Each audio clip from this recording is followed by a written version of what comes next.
Welcome to all purpose channel. ఈ వీడియోలో మనం 6వ తరగతి తెలుగు పాఠ్యపుస్తకంలో నుండి 10వ పాఠ్యాంశం త్రిజట స్వప్నం, ఈ పాఠ్యాంశంలోని భాషాంశాలు వ్యాకరణాంశాలు చూద్దాం.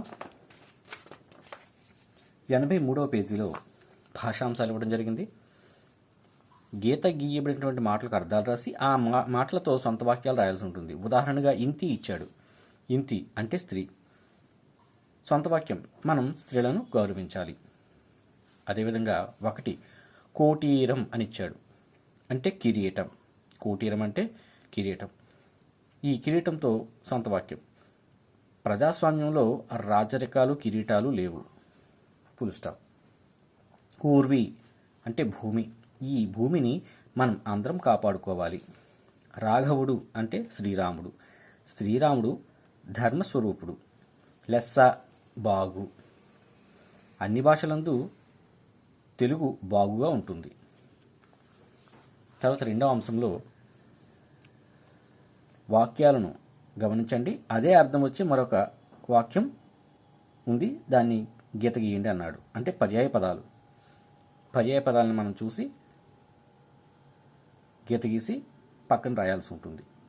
వీటిని సమానార్థక పదాలని కూడా అంటాడు, అలా చెప్తారు. ఇక్కడ ఉదాహరణగా భూమి, ధరణి. 1వ వాక్యంలో సంతోషించు, ఎలమి. ఇవి 2 పర్యాయ పదాలు. మాట, ఉక్తి పర్యాయ పదాలు. కాంతి, వెలుగు. కరుణ, దయ. వీటిని అండర్లైన్ చేసి పక్కనే రాయడం జరిగింది. తర్వాత 3వ అంశంలో ప్రకృతి వికృతులు. భాష, భాష. అంబ, అమ్మ. చూడండి, అంబ ప్రకృతి, అమ్మ వికృతి. నిద్ర, నిదుర. 84వ పేజీలో వ్యాకరణ అంశాలు ఇవ్వడం జరిగింది. శుద్ధాత్ముడు, శుద్ధ ప్లస్ ఆత్ముడు. రామాలయం, రామ ప్లస్ ఆలయం. రవీంద్రుడు, రవి ప్లస్ ఇంద్రుడు. కవీంద్రుడు, కవి ప్లస్ ఇంద్రుడు. భానోదయం, భాను ప్లస్ ఉదయం. గురూపదేశం, గురు ప్లస్ ఉపదేశం. పితృణం, పితృ ప్లస్ రుణం, పితృణం. మాతృణం, మాతృ ప్లస్ రుణం, మాతృణం. ఇవన్నీ సవర్ణ దీర్ఘసంధి పదాలు. సవర్ణ దీర్ఘసంధి పదాలు ఇక్కడ ఇవ్వడం జరిగింది. వాటిని విడదీసి రాసాం. ఇక్కడ వివరణ ఇవ్వడం జరిగింది. ఆయి ఊరులకు అనే వర్ణాలకు అవే వర్ణాలు, వీటిని సవర్ణాలు అంటారు. కలిసినప్పుడు తప్పనిసరిగా దీర్ఘం రావటాన్ని సవర్ణ దీర్ఘసంధి అంటారు. ఆ వర్ణానికి ఆ, ఈ వర్ణానికి ఈ, ఊ వర్ణానికి ఊ, రు వర్ణానికి అరు. ఇవి సవర్ణాలు.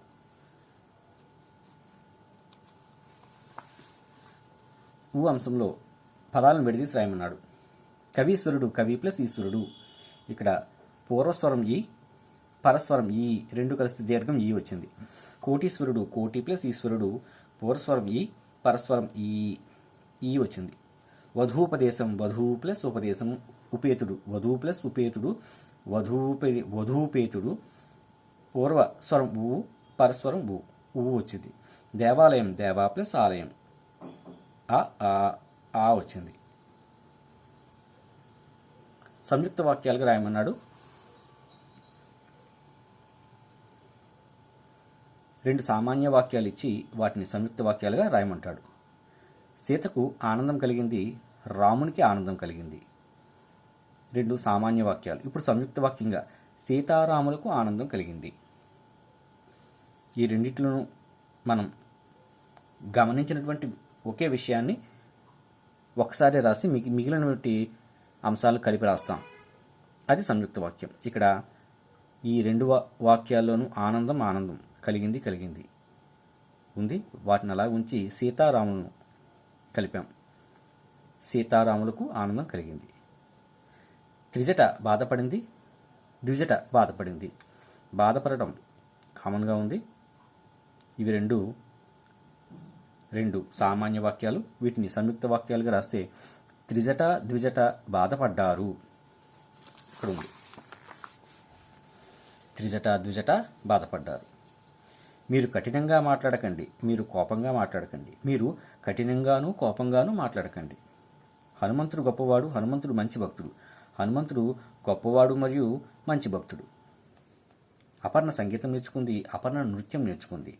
అపర్ణ సంగీతము నృత్యము నేర్చుకుంది. ప్రశ్నార్థక వాక్యం. వాక్యంలో ప్రశ్నను సూచించే అర్థం ఉంటే దానిని ప్రశ్నార్థక వాక్యం అంటారు. త్రిజట ఏం మాట్లాడుతుంది? చివర ప్రశ్నార్థకం ఉంది, చూడండి. సీత ఎందుకు బాధపడింది? ప్రశ్నార్థకం. మీరు కొన్ని ప్రశ్నార్థకాలు రాయండి అన్నాడు. హనుమంతుడు ఎవరిని చూశాడు? ప్రశ్నార్థకం. త్రిజట తన కలను గూర్చి ఎవరికి చెప్పింది? ప్రశ్నార్థకం. ఇక ఆశ్చర్యార్థక వాక్యము. వాక్యంలో ఏదైనా ఆశ్చర్యం కలిగించే అర్థం వచ్చినట్లయితే దాన్ని ఆశ్చర్యార్థక వాక్యం అంటారు. ఆహా ఎంత బాగుందో! ఇవి ఆశ్చర్యార్థపు గుర్తులు. ఇవి ఖచ్చితంగా ఉంటాయి. అవురా, సీతారాముల రథం ఎంత ముచ్చటగా ఉందో! మీరు కొన్ని రాయండి అన్నాడు. ఆహా, ఆ అడవి ఎంత బాగుందో! అబ్బా, హనుమంతుడు ఎంత బలవంతుడో! ఇవి ఆశ్చర్యార్థక వాక్యాలు. Thank you. ఈ వీడియో నచ్చినట్లయితే ప్లీజ్ సబ్స్క్రైబ్ అవర్ ఛానల్. మీ స్నేహితులకు షేర్ చేయండి, లైక్ చేయండి. Thank you.